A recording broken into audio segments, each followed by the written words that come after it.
क्या? कैसे हो? ठीक हो ना? अगर रात के 12 बजे किसी सुनसान सड़क पर आपको अपने पीछे से किसी लड़की के रोने की आवाज़ आए तो क्या आप पीछे मुड़कर उसे बचाएंगे? रोहन ने भी एक बार ऐसा करने की कोशिश की थी।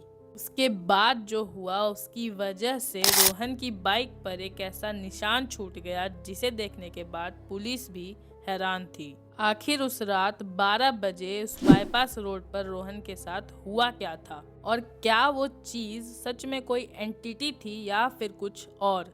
तो आज की इस वीडियो के अंदर हम इन सारे सवालों का जवाब जानने वाले हैं। रोहन और साहिल एक ही ऑफिस में काम करते थे और एक ही फ्लैट में रहते भी थे।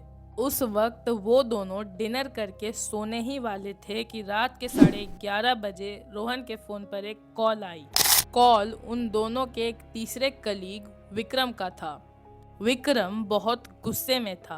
वो कह रहा था कि एक बहुत ही इम्पोर्टेंट क्लाइंट फाइल जो कि कल सुबह बॉस को सबमिट करनी है वो रोहन के बैग में छूट गई है और विक्रम को वो फाइल हर हाल में चाहिए थी क्योंकि सुबह उसकी अर्ली मॉर्निंग फ्लाइट थी। प्रॉब्लम फाइल देने में नहीं थी बल्कि उस रास्ते में थी जो कि विक्रम की घर की ओर जाता था।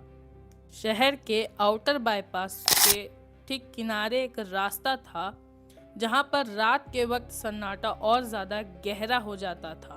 उस रास्ते के शुरुआत में ही एक पुराना साइन बोर्ड लगा था जिसपे लिखा था after 12 AM travel at your own risk. Local लोगों का कहना है कि रात के 12 बजे के बाद वहां एक औरत घूमती है। लोग उसे सरिया वाली के नाम से जानते हैं। कहा जाता था कि उस औरत के हाथ में एक भारी लोहे की रॉड होती है जिसे वो रोड पर घसीटते हुए चलती है। रूल सिर्फ एक था, अगर तुमने उसे गलती से भी देख लिया या फिर उसके सामने अपनी गाड़ी रोक दी तो वो उसी रोड पर तुम्हारा खेल खत्म कर देगी। अब रात के 11:15 हो चुके थे और रोहन और साहिल के बीच बहस हो रही थी क्योंकि गलती रोहन की थी और उसने ही वो फाइल अपने बैग में डाली थी। तो साहिल ने कहा कि मैं नहीं जाऊंगा, उसे वो फाइल देने तुम जाओगे। साहिल ने उसे अपनी बाइक की चाबी दी और कहा, रोहन इसे फाइल दे और पूरे स्पीड में वापस लौट के आ जा। रोहन ने बाइक स्टार्ट की और वहां से निकल गया। रास्ता पूरा सुनसान था। स्ट्रीट लाइट्स जो कि आधी जल रही थी और आधी खराब थी। भी वो उस बाईपास वाले रोड के रास्ते पर आधा ही पहुंचा था कि अचानक उसकी बाइक झटके लेने लगी और वहां बंद पड़ गई। रोहन की धड़कन तेज होने लगी। उसने घड़ी देखी तो 12 बजने में सिर्फ 2 मिनट बाकी थे। वो पैनिक करने लगा, बार बार सेल्फ बटन दबाता रहा पर बाइक स्टार्ट नहीं हुई। तभी सड़क किनारे झाड़ियों में से कुछ आवाज आने लगी। ऐसा लगा जैसे कोई उन झाड़ियों के पीछे छुप कर उसे देख रहा है। रोहन के हाथ कांप रहे थे। वो किक मारने ही वाला था कि झाड़ियों में से एक काला कुत्ता निकल कर रास्ता पार कर गया। रोहन ने एक गहरी सांस ली। ओह, थैंक गॉड वो बस एक कुत्ता ही था। उसने फिर से किक मारी और तेजी से विक्रम के घर की ओर भागा। विक्रम के फ्लैट पर पहुंचा। विक्रम को फाइल पहुंचाने के बाद वो अपने घर के लिए निकल गया। असली खौफ अभी बाकी था। वापस आते वक्त वही काला कुत्ता अचानक से उसकी बाइक के आगे आ गया। रोहन ने पूरी ताकत के साथ ब्रेक्स मारे। बाइक पहले थोड़ी फिसली पर फाइनली जाके रुक गई। पर जब उसने नीचे देखा तो वहां कोई कुत्ता नहीं था, वो गायब हो चुका था। और तभी उसे अपने पीछे से कुछ आवाज सुनाई दी, जैसे कोई लोहे की किसी चीज को जमीन पर घसीटते हुए उसकी तरफ आ रहा हो। रोहन का गला पूरी तरह से सूख गया। उसे अपनी ही धड़कन सुनाई दे रही थी। उसकी धड़कन इतनी तेज चल रही थी। उसने वही याद रखा कि पीछे नहीं मुड़ना है। उसने बाइक स्टार्ट की पर 10 मीटर चलने के बाद ही उसकी गाड़ी बंद हो गई। लगता है पेट्रोल खत्म हो गया, ऐसा रोहन बोल पड़ा।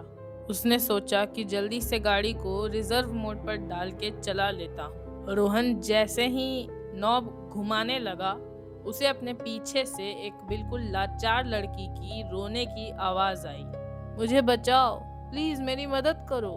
वो आवाज इतनी रियल थी और इतनी दर्द भरी थी कि रोहन से रहा नहीं गया और उसने पीछे मुड़ के देख लिया। और ये उसकी सबसे बड़ी गलती थी। पीछे कोई हेल्पलेस लड़की नहीं बल्कि एक औरत खड़ी थी जिसकी हाइट लगभग 5.5 फीट थी। आंखों में एक अजीब सी नफरत थी और हाथ में वही लोहे की रॉड थी। जैसे ही रोहन ने उसे देखा वो औरत पागलों की तरह हाथ में रॉड लिए उसकी तरफ भागने लगी।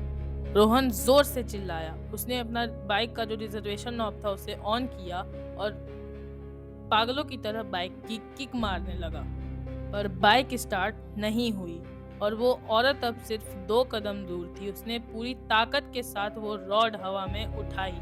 रोहन ने पूरी जान लगाकर एक और किक मारी और फाइनली बाइक स्टार्ट हो गई। रोहन ने बाइक का पूरा एक्सेलरेटर घुमा दिया, पर उसी सेकंड वो जो रॉड थी वो बाइक के पीछे वाले हिस्से पर पड़ी और जो बैक लाइट और जो पीछे का जो हिस्सा था वो पूरी तरह से चकनाचूर हो चुका था। रॉड की एक नोक जो थी वो रोहन की पीठ को छूते हुए निकली तो उसकी शर्ट फट गई और पीठ पे एक हल्की सी खरोच भी आई। अगर रोहन 1 सेकंड भी लेट होता तो वो रॉड उसके सर पर होती। रोहन किसी तरह फ्लैट पहुंचा, कांपता हुआ, हाफता हुआ। उसकी पीठ से खून बह रहा था। बाइक का भी पीछे का जो हिस्सा था वो पूरी तरह से टूट चुका था और खत्म हो चुका था। आज भी ये बात कोई नहीं जानता कि वो औरत आखिर थी कौन।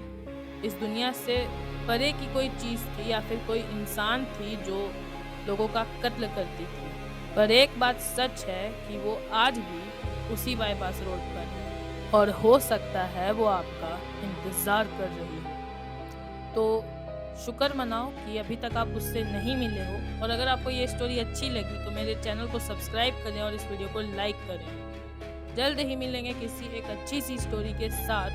तब तक के लिए अलविदा।